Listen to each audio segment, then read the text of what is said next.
નમસ્કાર મિત્રો આજે તમારી સમક્ષ તુલા રાશિના જાતકો માટે એપ્રિલ માસ, મે માસ અને જૂન માસ કેવા જશે વિશેષ માહિતી રાખવા જઈ રહ્યો છું. અને તુલા રાશિ માટે આ વિડીયો ખૂબ જ ખાસ છે. તમારા જીવનના પ્રશ્નોના ઉત્તર તમને પ્રાપ્ત થશે કે તમારે આ 3 માસમાં બીમારીથી સાવધાની રાખવાની છે, વિદ્યાર્થી જીવન માટે કેવું જશે, વૈવાહિક જીવન કેવું જશે, તમારું ભાગ્યનો સાથ મળશે કે નહીં મળે, સાથે તમારું કેરિયર કેવું જશે. આ દરેક પ્રશ્નોના આજે તમારી સમક્ષ ઉત્તર રાખવા જઈ રહ્યો છું, જવાબ રાખવા જઈ રહ્યો છું. એટલે તુલા રાશિના જાતકો માટે આ વિડીયો ખૂબ જ ખાસ છે. સાથે ગ્રહોની સ્થિતિ સાથે દરેક વિશેષ ચર્ચા કરશું.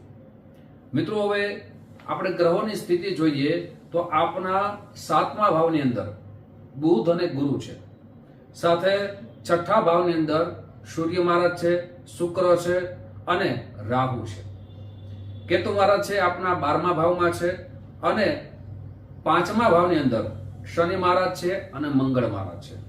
મિત્રો ચંદ્રની સ્થિતિ અહીંયા તમારી સમક્ષ રાખતો નથી, એટલા માટે કે ચંદ્ર 2.5 દિવસમાં પરિવર્તન આવે છે. આજે કુંડળી મેં તમારી સમક્ષ રાખી છે એ ગ્રહોની સ્થિતિ અનુસાર વિશેષ ચર્ચા કરશું. સૌથી પહેલા આપણે ચર્ચા કરીએ બીમારીની, સ્વાસ્થ્ય બાબતમાં. તો આપનો રાશિ સ્વામી થાય છે એ શુક્રદેવ થાય છે, અને શુક્રદેવ છે એ આપના મિત્રો અત્યારે જે કહી શકાય 6ઠા ભાવમાં છે. તો આપનો એપ્રિલ માસ આપને સાવધાની રાખવાનો સમય છે. નાની નાની બીમારીથી આ એપ્રિલ માસ તમારા માટે થોડુંક હેરાન પરેશાન કરી શકે છે, પણ 25 એપ્રિલથી લઈ જે શુક્રનું રાશિ પરિવર્તન થશે, તમારે જે એમ કહી શકાય શુક્રનું રાશિ પરિવર્તન થતા તમારી દરેક પ્રકારની બીમારી જે આપ ખૂબ જ હેરાન હતા એ દૂર થશે.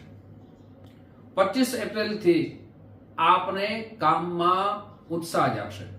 સાથે આપણે સાવધાન એ વાતનું રાખવાનું છે કે આપ જે પણ કાર્ય કરો છો, બીમારી આવવાના કારણો એ છે કે આપ બોજ લઈને ફરો છો, આપ ચિંતા લઈને ફરો છો. ચિંતા અને બોજ લઈને ફરીએ એટલે બીમારીને આમંત્રણ આપીએ છીએ. આપ કોઈ પણ કાર્ય કરો એ કાર્યમાં આપની ચિંતા મુક્ત થઈને કાર્ય કરો. સાથે આપણા શરીરનું સ્વાસ્થ્ય સારું રહે, બીમારી ન આવે તેના માટે આપણે ખાવામાં ખૂબ જ સાવધાની રાખવી જરૂરી છે. કેમ કે આપણે બહાર ફરવા જઈએ અથવા કોઈ પણ પ્રસંગ વધારે આવે તો એ પ્રસંગોમાં ફરવા જઈએ ત્યાં વધારે ખાવાથી અપચો થાય, પેટની બીમારી થાય. સાથે પેટની બીમારી થવાથી આપણે મસ્તકની બીમારીની શરૂઆત થાય. તો આ બધી ખાવાથી બીમારીઓનો પ્રવેશ ન થાય તેના માટે ખાવા પીવામાં ધ્યાન દેવું ખૂબ જરૂરી છે. સાથે આપને આપના વ્યાયામ ઉપર પણ આપણે ધ્યાન દેવાની જરૂર પડી શકે છે. 25 એપ્રિલથી તમારું સ્વાસ્થ્ય સારું રહેશે, તમે ઉત્સાહ ભરથી આપ કામ કરશો અને એનું કામનું પરિણામ પણ તમને દેખાશે. હવે મિત્રો વાત કરીએ આપણે વિદ્યાર્થી બંધુઓની. આગળ વિશેષ ચર્ચા કરીએ તે પહેલા એક નમ્ર પ્રાર્થના છે. મારા નવા મિત્રો આ વિડીયો જોઈ રહ્યા છો, મિત્રો આ વિડીયો તમને ગમે તો જરૂર ને જરૂર લાઈક તો કરજો, શેર પણ કરજો. સાથે મિત્રો આપણે જે પણ ચર્ચા કરીએ છીએ એ ચંદ્ર રાશિના આધાર ઉપર ચર્ચા કરીએ છીએ. તમારા જન્મ ગ્રહો કઈ સ્થિતિમાં છે, તમારે કયા વિશેષ ઉપાય કરવા જોઈએ એ આપને જાણવું હોય તો અહીંયા નંબર આપવામાં આવ્યા છે. આ નંબરમાં આપ સંપર્ક સાધી શકો છો. જ્યોતિષ જોવાનો સમય, એપોઇન્ટમેન્ટ લેવાનો સમય સવારે 10 વાગ્યાથી લઈ અને બપોરના 1 વાગ્યા સુધી છે, સાંજે 5 વાગ્યાથી લઈ અને રાત્રે 9 વાગ્યા સુધી છે. આ સમયે આપ કોલ કરી શકો છો. આ સમયે મુલાકાત પણ આપને આપવામાં આવશે. સાથે મિત્રો આપ મારી ઓફિસ જામનગરમાં છે, ત્યાંથી ખૂબ દૂર રહેતા હો તેના માટે સુંદર વ્યવસ્થા રાખી છે. જન્માક્ષર બતાવવા માટે, જન્મ કુંડળી જોવા માટે મિત્રો ખાસ કરીને આપનું નામ, જન્મ તારીખ જોઈએ, જન્મ સમય જોઈએ અને જન્મ સ્થળનું નામ જોઈએ.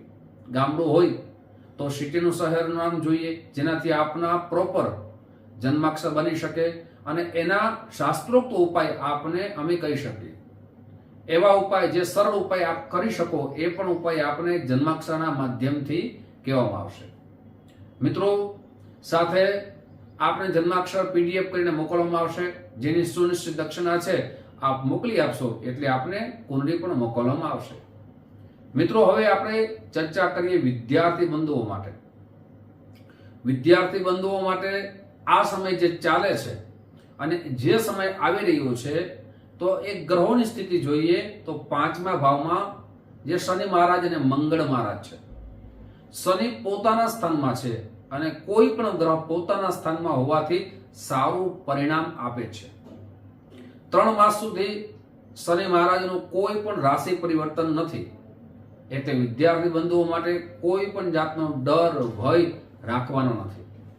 વિદ્યાર્થી બંધુઓ માટે આવતી પરીક્ષા આપનું પરિણામ શોધી રહી છે. આપની જે પણ મહેનત હશે ને એનું પરિણામ શોધશો. સાથે આ 3 માસની અંદર આપનું મહેનતનું પરિણામ, એડમિશન કોઈ પણ જગ્યાએ આપણે લેવું જોશે તો એના માટે પણ સારો સમય છે. એટલે આ વાંચનમાં ધ્યાન આપશો, અધ્યયનમાં ધ્યાન આપશો તો પરિણામ આપને પ્રાપ્ત થશે. આ 3 માસની અંદર આપને ખૂબ જ બુદ્ધિ સાથે, મહેનત સાથે કામ લેશો તો આવતો સમય તમારો સુવર્ણ બની જશે. મિત્રો, હવે વાત કરીએ વિવાહિક જીવનની. તો વિવાહિક જીવનની અંદર 2 ગ્રહો છે 7મા ભાવમાં બિરાજિત છે અને 7મા ભાવના રાશિ સ્વામી ચંદ્રદેવ થાય છે. બુધ અને ગુરુ છે. બુધ મહારાજનું રાશિ પરિવર્તન આવશે એટલે વિવાહિક જીવનની અંદર આપને ખૂબ જ ધીરજપૂર્વક કાર્ય કરવાની જરૂર પડી શકે છે. શાંતિપૂર્વક આપણે કાર્ય કરવાની જરૂર પડી શકે છે. 25 એપ્રિલથી શુક્ર મહારાજનું રાશિ પરિવર્તન થશે એટલે આપણું વૈવાહિક જીવનમાં સુખનો વધારો થશે. આપણા વૈવાહિક જીવનની અંદર એકબીજાને સમજણ શક્તિ વધશે. જે પૂર્વકાળમાં ઝઘડા થતા હતા, આ જે એપ્રિલ માસમાં ઝઘડા થતા હતા, તેનું સમાધાન તમને પ્રાપ્ત થશે. અને પતિ પત્ની વચ્ચે ઝઘડા થાય ત્યારે પરિવારમાં પણ ઝઘડાનો વધારો થાય અને અશાંતિનો માહોલ ઉભો થાય. સાથે એકબીજાના વિશ્વાસની જરૂર પડી શકે છે. એકબીજાના પ્રત્યેની ભાવનાની જરૂર પડી શકે છે. નાની નાની બાબતમાં જે ઝઘડા ન થાય એની સાવધાનીનો આ સમય છે. સાથે જે ગ્રહોનું રાશિ પરિવર્તન આવશે તેમાં આપનો પ્રવાસ પણ થઈ શકે છે. સાથે આપ જઈ શકો છો બહાર, જેનાથી આપ એકબીજાને સમજી શકશો. સાથે હવે વાત કરીએ ભાગ્યની. તો મિત્રો, ગમે તેટલી મહેનત કરીએ પણ ભાગ્યનો સાથ ન મળે તો હર હંમેશા આપણી સફળતા મળતી નથી.